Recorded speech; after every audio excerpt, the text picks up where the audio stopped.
திருமறை குரான்ல 114 சூறாக்கள் உண்டு. 114 சூறாக்களுக்குமே வெவ்வேறு சிறப்புகள், வெவ்வேறு பலன்கள் அதை ஓதும் போது நமக்கு கிடைக்கிறது. வெறும் 5 ஆயத்துக்களை கொண்ட ஒரு குட்டி சூறா உண்டு திருமறை குரானில். பல நபர்களும் இந்த ஒரு சூறாவை ஓதுவது கிடையாது.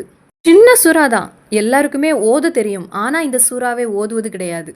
அதற்கு ஒரு காரணம் இருக்கிறது. அந்த காரணம் என்னன்னு நம்ம பார்ப்போம். இந்த சூறா ஓதுவதால் அவனுக்கு கிடைக்கக்கூடிய அளவில்லாத சிறப்புகள் உண்டு, ஏராளமான சிறப்புகள் உண்டு. நமக்கு ஹதீஸ் வழியாக மகத்துக்கள் கற்றுத்தருகிறாங்க.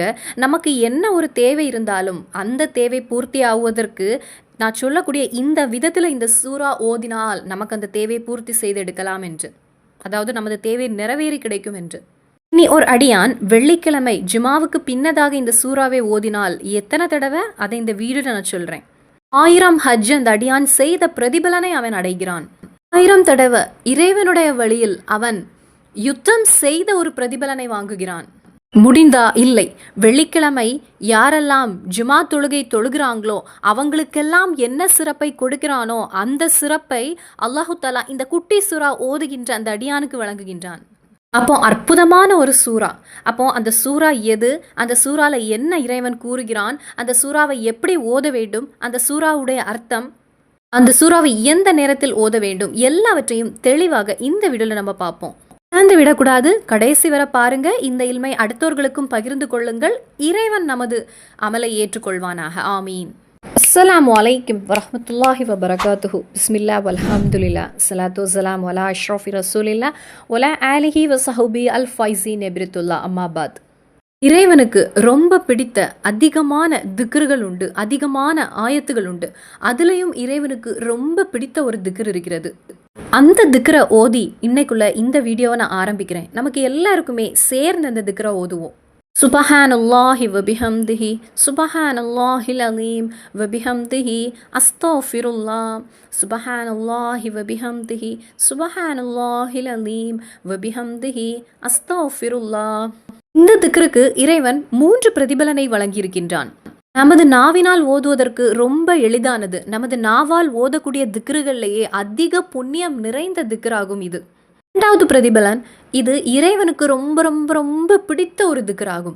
இறைவனுடைய ஒரு நெருக்கம் நமக்கு கிடைத்து கொண்டே இருக்கும். 3வது பிரதிபலன், நாம் மஹ்ஷரில் செல்லும் போது அந்த மீசான்ல நன்மை தீமையுடைய எடை காண்பிக்கும். அதுல நன்மையின் எடை அதிகரித்து காணிக்கக்கூடிய ஒரு திக்ர் இது. 3 பிரதிபலன் இந்த திக்ரை நம்ம இப்போ ஓதிய போது நமக்கு கிடைத்தது. இதை வாழ்க்கையில் இன்னும் தொடர்ந்து ஓதுவதற்கு இறைவன் நமக்கு அருள் புரிவானாக. ஆமீன் யா ரப்பல் ஆலமீன். திருமறை குரான் அற்புதமான ஒன்று அப்படின்னு நான் உங்களுக்கு சொல்லித்தர வேண்டிய தேவை கிடையாது. இந்த உலகிலேயே அதிகமாக அச்சடிக்கக்கூடிய ஒன்றுதான் திருமறை குரான் என்பது. அல்லாஹு தஆலா திருமறை குரானை நமது மார்போடு சேர்ப்பதற்கு இறைவன் அருள் புரிவானாக. இன்னைக்கு நான் சொல்லக்கூடிய ஒரு விஷயம், திருமறை குரான்ல 114 சூறா இருக்கிறது. எல்லா சூறாக்குமே தனித்தனி சிறப்பு இருக்கிறது, தனித்தனி பிரதிபலன் இருக்கிறது. ஒவ்வொரு சூறாக்குமே விதவிதமான வெவ்வேறு சிறப்புகள் இருக்கிறது.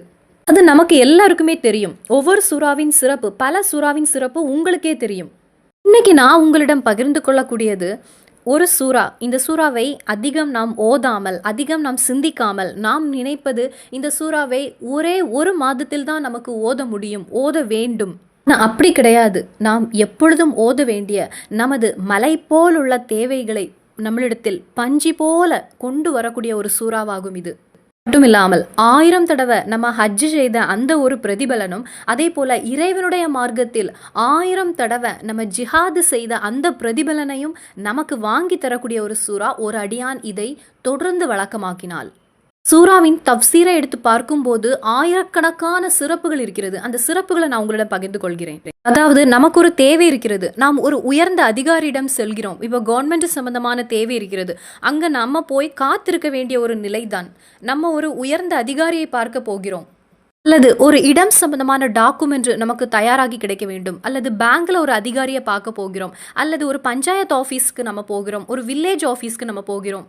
சில பேப்பர் ஒர்க்கெல்லாம் நமக்கு சரியாகி கிடைக்க வேண்டும். அதற்கு வேண்டி ரொம்ப ஆர்வத்தோடு, அதே நேரத்தில் என்ன நடக்குமோ அப்படிங்கிற ஒரு சிந்தனையோடு நம்ம அங்கே போகிறோம். ஒரு அதிகாரியிடம் இருந்தோ அல்லது ரொம்ப ஒரு பெரிய ஒரு ஆளிடம் இருந்தோ ஏதாவது ஒன்று நமக்கு கிடைக்க வேண்டுமானால் ஒரு காரியம் நமக்கு நடந்து கிடைக்க வேண்டுமானால், ஒரு தேவை அவர்களிடத்திலிருந்து நமக்கு கிடைக்க வேண்டுமானால், வீட்டிலிருந்து இறங்கும் போது, உதாரணத்துக்கு ஒரு பாஸ்போர்ட் ஆஃபீஸுக்கு நம்ம செல்கிறோம். சில நேரங்களில் நமது பேரிலே ஏதாவது ஒரு மிஸ்டேக் இருக்கும். இந்த ஒரு சம்பவம் நிறைய பேருக்கு நடக்கக்கூடிய ஒரு விஷயம்தான். ஒரு வாரத்தில் நமக்கு பயணம் இருக்கிறது. அப்பொழுதுதான் அந்த மிஸ்டேக் நமக்கு தெரிய வரும். ஒரு வாரத்திலேயே அது நமக்கு நடந்து கிடைச்சிரும் அப்படின்னு நமக்கு சொல்ல முடியாது. நமக்கு லேட் ஆகலாம். லேட் ஆகுவதற்கு அதிக வாய்ப்பு இருக்கிறது. அப்போ ஏதாவது ஒரு காரியம் நடக்க வேண்டும். அப்போ வீட்டிலிருந்து இறங்கும் போது அழகான முறையில் ஒரு ஒலு செய்து கொள்ளுங்கள். அதன் பின்பு இந்த ஒரு சூறாவை, நான் சொல்ல போகிற இந்த சூறாவை நீங்க 3 தடவை ஓத வேண்டும். இதற்கு கூடவே 3 தடவை ஆயத்துல் குர்சி ஓத வேண்டும். அதன் பின்பு சூரத்துல் தௌபால கடைசி ஆயத்தான فَإِن تَوَلَّوْا فَقُلْ حَسْبِيَ اللَّهُ لَا إِلَهَ إِلَّا هُوَ عَلَيْهِ تَوَكَّلْتُ وَهُوَ رَبُّ الْعَرْشِ الْعَظِيمِ இந்த ஒரு ஆயத்தை ஒரு தடவை ஓத வேண்டும். இவற்றை ஓதிவிட்டு நீங்க இறங்கினால் அந்த காரியம் உங்களுடைய வாழ்க்கையில் ஹயரானது என்றால் இறைவன் உங்களுக்கு அதை நிறைவேற்றி தருவான். அப்போ நான் மறுபடியும் சொல்கிறேன், உங்களுக்கு ஏதாவது ஒரு காரியம் நடந்து கிடைக்க வேண்டும். உதாரணமாக இன்டர்வியூக்கு கூட நீங்கள் போகிறீங்க, அங்கே நீங்கள் வெற்றி அடைய வேண்டும். அப்போது அந்த ஒரு தேவை பூர்த்தியாக வேண்டும். அதற்கு நீங்கள் செய்ய வேண்டியது, வீட்டிலிருந்து இறங்குவதற்கு முன்னதாக அழகான முறையில் ஒரு ஒலு செய்து கொள்ளுங்கள். அதன் பின்பு 3 தடவை நான் இனி சொல்ல போகிற சூறாவை ஓதிக்கொள்ளுங்கள். 3 தடவை நீங்கள் ஆயத்துல் குர்சியை ஓதிக்கொள்ளுங்கள். ஒரு தடவை சூரத்துல் தௌபால நான் இப்போ ஓதின அந்த ஆயத்தை ஃபஇன் தவல்லவ் அப்படி தொடங்கக்கூடிய அந்த ஆயத்தை நீங்கள் ஓதிக்கொள்ளுங்கள். அதன் பின்பு பிஸ்மில்லாஹி தவக்கல்து அலல்லாஹ் அப்படின்னு சொல்லிவிட்டு துவா செய்துவிட்டு, நான் போகக்கூடிய இந்த காரியத்தை நீ எனக்கு நிறைவேற்றித்தா என்று இறைவிடத்தில் கேட்டுவிட்டு நீங்கள் அந்த வீட்டிலிருந்து இறங்குங்கள். உங்களுடைய காரியம் உங்களுக்கு நிறைவேறி கிடைக்கும். 2வது பிரதிபலன், உங்களுக்கு ஏதாவது ஒரு நோய் ஏற்பட்டு விட்டது, நல்ல ஒரு பயங்கரமான காய்ச்சல் உங்களுக்கு வந்து விட்டது, இல்லை ஏதாவது பயங்கரமான ஒரு நோயில் நீங்கள் அவதிப்பட்டு கொண்டிருக்கிறீங்க. அப்படி ஆனால் ஆத்மார்த்தமாக இறைவா இந்த நோயை நீ எனக்கு போக்கித்தா ரப்பே அப்படின்னு இந்த ஒரு சூறாவை நீங்கள் வழக்கமாக ஓதி வந்தால் உங்களுக்கு அந்த ஒரு நோயை அல்லாஹு தாலா ஷிஃபாக்கி தருவான், குணப்படுத்தி தருவான். அதன் பின்பு உங்களுக்கு தரித்திரம், இந்த முசீபத்து, ஃபக்கீர் என்பதை அல்லாஹு தாலா உங்களுக்கு தரமாட்டான் அப்படின்னு மஹத்துக்கள் நமக்கு ஹதீஸ் வழியாக கற்று தந்திருக்காங்க.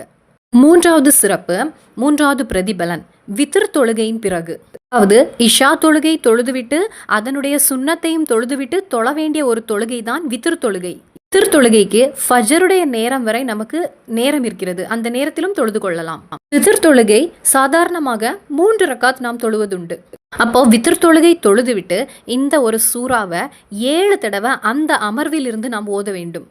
ஓ இரவில் வித்ர் தொழுகையை தொழுதுவிட்டு இந்த ஒரு சூறாவை அதே அமர்வில் இருந்து 7 தடவை நாம் ஓதி வந்தால் காலை வரை, விடியும் வரை நமது பாவங்களை எல்லாம் மன்னிப்பதற்கு அல்லாஹு தாலா மலக்குகளிடம் துஆ செய்ய கூறுவானாம்.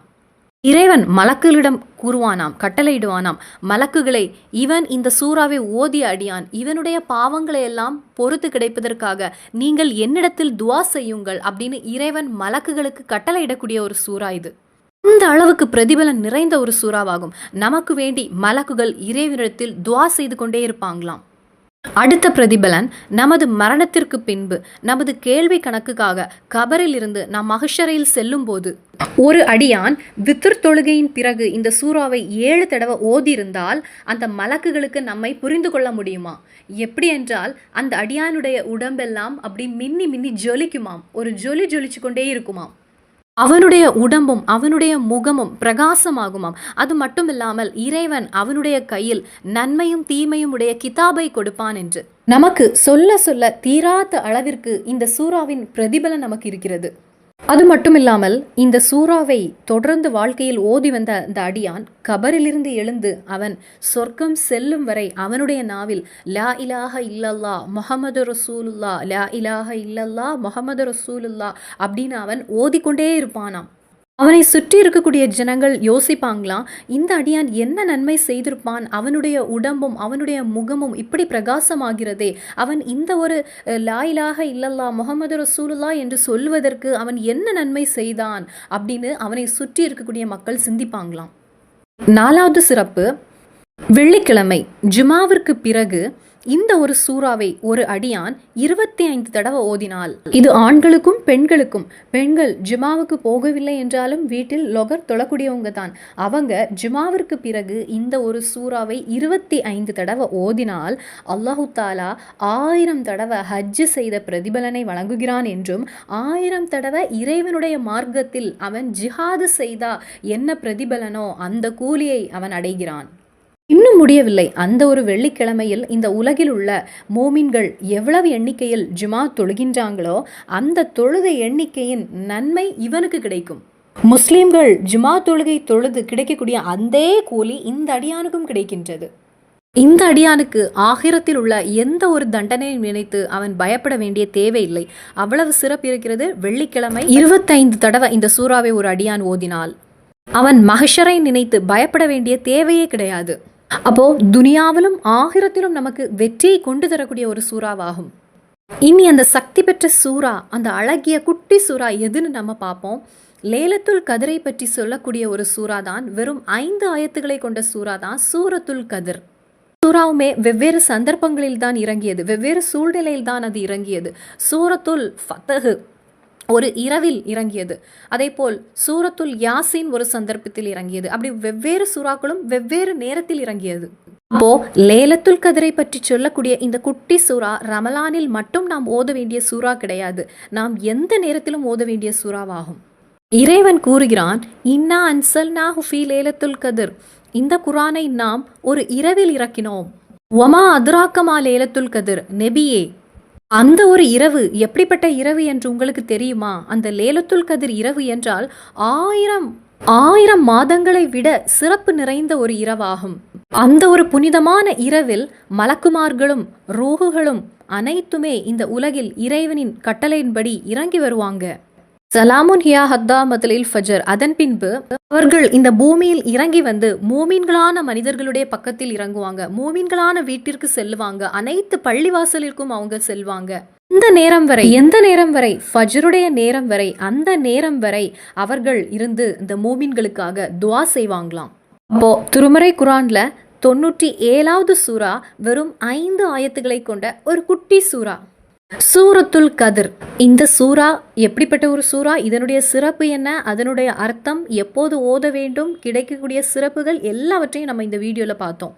இன்றைய தினத்திலிருந்தே இந்த சூறாவை வாழ்க்கையில் தொடர்ந்து ஓதுவதற்கு இறைவன் தௌஃபீக் புரிவானாக.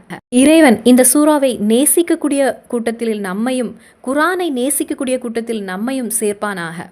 இந்த சூறாவின் பரக்கத்து கொண்டு அல்லாஹு தாலா உங்களுடைய அனைத்து வேதனைகளையும் போக்கி தருவானாக. ஆமீன் யா ரப்பல் ஆலமீன். இன்னும் சந்திப்போம் இன்ஷா அல்லாஹ். அஸ்ஸலாமு அலைக்கும் வரஹ்மத்துல்லாஹி வபரகாத்துஹு.